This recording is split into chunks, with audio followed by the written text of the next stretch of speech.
ఏమంటాడండి ఆయన? ధన్యులు. ధన్యులు అంటాడా అన్నమాట. అంటాడు. నా నిమిత్తము మీరు ద్వేషించబడినప్పుడు మీరు ధన్యులు. మీరు ఓదార్చబడతారు, మీరే ఓదార్చబడతారు. దేవుడి నామానికి మహిమ కలుగును గాక. ఆమేన్. ఏ మనుషుడు నరమాత్రుడు కాదు మిమ్మల్ని ఓదార్చేది, నువ్వు నమ్ముకున్న దేవుడే. ఆయన నీ కనుల నుంచి కారే కన్నీళ్ళు ఆయన తుడిస్తే మరలా రావు. నీవు తుడుచుకుంటే మరలా వస్తాయి, ప్రభు తుడిస్తే మరలా రావు. అంటే అంత సమాధానాన్ని కలుగచేస్తాడు. ఆ కార్యమును దేవుడు నెరవేరుస్తాడు. ఆమేన్. విశ్వసించు, నువ్వు నమ్మకముగా ఉండు. నేను సడని విశ్వాసంతో నువ్వు ముందుకు వెళ్ళు. ఆవగింజంత అనుమానం కూడా నీలో రానివ్వకు. దేవుని కార్యం ఉంది, దేవుని దీవెన ఉంది. నీ వెనక దేవుడు ఒక ప్రణాళిక వేశాడు. నీ వెనక దేవుడు ఒక ప్రణాళిక కలిగి ఉన్నాడు. నిన్ను పరీక్షిస్తున్నాడు. యోగు లాంటి శోధన నీకు కలుగుతూ ఉందేమో, జాగ్రత్తగా చూసుకో. శోధన నేను వెంటాడుతుందేమో, గమనించు. దీని వెనక ఒక ఉన్నతమైన మేలు ఉందని నమ్ము. ఏ ద్వేషం నీ మీదకి వచ్చినా, ఏ జనులు నిన్ను ద్వేషిస్తున్నా, ఈ లోకపరమైన మనుషులు, అధికారులు ఎవరు నిన్ను ద్వేషిస్తున్నా, సర్వ సృష్టిని ఎలుగుడి చేస్తున్న దేవుడు మాత్రం నిన్ను, వాడు ద్వేషిస్తున్నారేమో కానీ దేవుడు నిన్ను ప్రేమిస్తూ ఉన్నాడు. హల్లెలూయా. దేవుని ప్రేమ గుర్తెరిగితే మాత్రము నరుల ద్వేషానికి నీవు గాయపడవు. దేవుని ప్రేమను పొందుకున్నావంటే మాత్రము నరులు చేసే మాటలకు, గాయాలకి నువ్వేమి కలవరపడవు. ఆ ప్రేమను గుర్తెడకపోతే నువ్వు కలవరపడవు. హల్లెలూయా. ఆ ప్రేమకు నువ్వు లోబడకపోతే కలవరపడతావు. ఆ ప్రేమ కౌగిలిలో నీకు స్థానము లేదనుకుంటే నువ్వు బాధపడతావు. నువ్వు విశ్వసించాల్సింది ఏంటి? దేవుని, నేను నమ్మిన నా దేవుని ప్రేమ కౌగిలి ఉంది నాకు. నేను నరుల చేత ద్వేషించబడిన దేవుని చేత ప్రేమించబడుతున్నాను. ఆమేన్. హల్లెలూయా. ఆమేన్. నరుల చేత నువ్వు ద్వేషించబడుతున్నావేమో కానీ దేవుని చేత నువ్వేమవుతున్నావంటే ప్రేమించబడుతున్నావు. ఆమేన్. ఇది వాస్తవం అండి. విశ్వసించండి, నమ్మండి. దేవుని ఉన్నతమైన వాక్కు ప్రభు మీతో మాట్లాడుతున్నాడు. జనులు మిమ్మల్ని ద్వేషిస్తారేమో కానీ ప్రభు మిమ్మల్ని ప్రేమిస్తూ ఉన్నాడు. ఆమేన్. ఆయన అమూల్యమైన ప్రేమ. హల్లెలూయా. ఆ ఉన్నతమైన ప్రేమలో నీకు స్థానం ఉన్నదనేది వాస్తవం. ఆ స్థానం నువ్వు ఎలా సంపాదించుకుంటావంటే కేవలము దేవుణ్ణి విశ్వసించడం ద్వారానే. ప్రభు మీద నమ్మకం, విశ్వాసం. ఆ విశ్వాసం ఏమాత్రం సన్నగిల్లకుండా ఉండటం. నా ప్రభు నాతో ఉన్నారనే ఒక విశ్వాసం. ఆమేన్. ఆ ప్రేమే నరులెల్లా నీకు దూరం చేసిన ఆ ప్రేమే ఆయన కౌగిలిలోకి దాస్తూ. ఆమేన్. సమయోచితమైన నీ కృపయే నన్ను కాచి కాపాడెను. నీ కృపయే దాచి కాపాడెను. దాచి కాపాడెను. నీ కృపయే దాచి కాపాడెను. చీకటి కెరటాలలో కృంగిన వేళలో, చీకటి కెరటాలలో కృంగిన వేళలో ఉదయించెను నీ కృప నా ఎడల. చెదరిన గమసే నూతనమాయెను.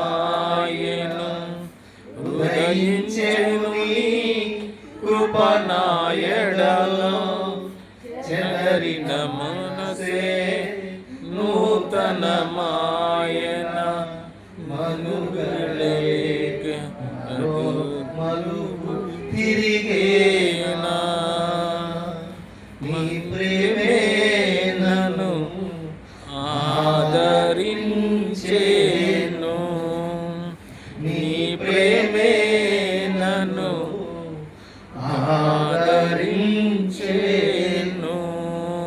హల్లెలూయా. ఆమేన్. మనుషులు, నువ్వు నమ్ముకున్న మనుషుని ప్రేమ నిన్ను పొరపాటును కూడా ఆదరించలేదు. నీ నుంచి ఏ లభ్యత వారికి లేదనుకున్న సమయాన మనుషుల నుంచి ఏ ఆదరణ నీకు కలగదు. అంటే నీకు అర్థమయ్యేటట్టు చెప్పాలంటే ఒక వ్యక్తికి నీవు అవసరం లేదనుకున్నాడంటే ఆ వ్యక్తి నీ ప్రేమను పొరపాటును కూడా కోరుకోడు. వీడితో నాకేం అవసరం, ఈమెతో నాకేం అవసరం అనుకున్నాడా, ప్రేమలు మాయమైపోతాయండి. హల్లెలూయా. ఆమేన్. కానీ దేవుని ప్రేమ అవసరాన్ని బట్టి ఉండదు. హల్లెలూయా. ఆమేన్. ఏదో అవసరాన్ని బట్టి దేవుని ప్రేమ ఉండదండి. అది ఉన్నతమైన ప్రేమ, సజీవమైన ప్రేమ, ఆరని ప్రేమ, ఎవడు కూడా ఆర్పజాలని ఆమేన్. ఉన్నతమైనది, అతి శ్రేష్టమైనది, అమూల్యమైనది. దేవుని వాత్సల్యముతో కూడిన ఆ ప్రేమ నరుల నుంచి నీకు దొరకపోవచ్చేమో, కానీ నరుని సృష్టించిన దేవదేవుని నుంచి మాత్రం నీకు సమృద్ధిగా దొరుకుతుంది. ఆమేన్. రెక్కల నీడలో నీకు స్థానం ఉంది. ఆమేన్. కృపయే నిన్ను ప్రాకారంగా ఉండి నేను నడిపించునుగాక. ఆమేన్. ద్వేషించబడుతున్నావా నీవు ధన్యుడివి, ద్వేషించబడుతున్న నీవు ధన్యురాలివి. ఆమేన్. కలవరపడొద్దు, దుఃఖపడొద్దు, ఆవేదన పడాల్సిన అవసరం ఏం లేదు. ద్వేషించబడుతున్నావా, నీవే ధన్యుడివి. ఒక రోజు నువ్వే నవ్వుతావు. ఆమేన్. హల్లెలూయా. ఆమేన్. ఇప్పుడు దుఃఖించుతున్న వారులారా మీరు ధన్యులు, మీరు ఓదార్చబడతారు. ఆమేన్. దేవుని నామానికి మహిమ కలుగును గాక. ఆమేన్. ఈ సూచనలకు కారణం ఏంటంటే, జనులు నా నిమిత్తం జనులు మిమ్మల్ని ఏం చేస్తారంటే ద్వేషిస్తారు. అనేకమైన అభ్యంతరాలు వస్తూ ఉంటాయి, అనేకమైన అభ్యంతరాలు వస్తూ ఉంటాయి, రకరకాల అభ్యంతరాలు వస్తూ ఉంటాయి. కుటుంబంలో రకరకాల అభ్యంతరాలు వస్తాయి, పిల్లలకి తల్లిదండ్రులకు అభ్యంతరాలు వస్తాయి, భార్య భర్తలకు అభ్యంతరాలు వస్తాయి, సేవకులకు విశ్వాసులకు అభ్యంతరాలు వస్తాయి. అనేకమైన అభ్యంతరాలు, అభ్యంతరం అంటే ఆటంకాలు, అనేకమైన ఆటంకాలు కలుగుతూ ఉంటాయి. ఒకరినొకడు అప్పగించి ఒకరినొకడు ద్వేషిస్తారు. ఏం చేస్తారంటండి? ద్వేషిస్తారంటండి. హల్లెలూయా. ఆమేన్. అనేకమైన అభ్యంతరాలు కలుగుతూ ఉంటాయి. నువ్వు కలవరపడొద్దు. దేవుడి నామానికి మహిమ కలుగును గాక. ఆమేన్. హల్లెలూయా. ఆమేన్. 11వ వాక్యం ఒకసారి మన వాక్యం చూస్తే, అనేకులైన అబద్ధ ప్రవక్తలు వచ్చి పలువురిని మోసపరిచెదరు. అందరూ మోసపోరంట, పలువురిని మోసపరుస్తారు, అందరూ మోసపోరంట. చూడండి దేవుడు కూడా ఏం చెప్తున్నాడంటే వాక్యానుసారంగా పలువురిని మాత్రమే, అంటే కొంతమందిని మాత్రమే అబద్ధ ప్రవక్తలు వచ్చి మోసపరుస్తారు. చదవండి. అక్రమము విస్తరించుట చేత అనేకుల ప్రేమ చల్లారును.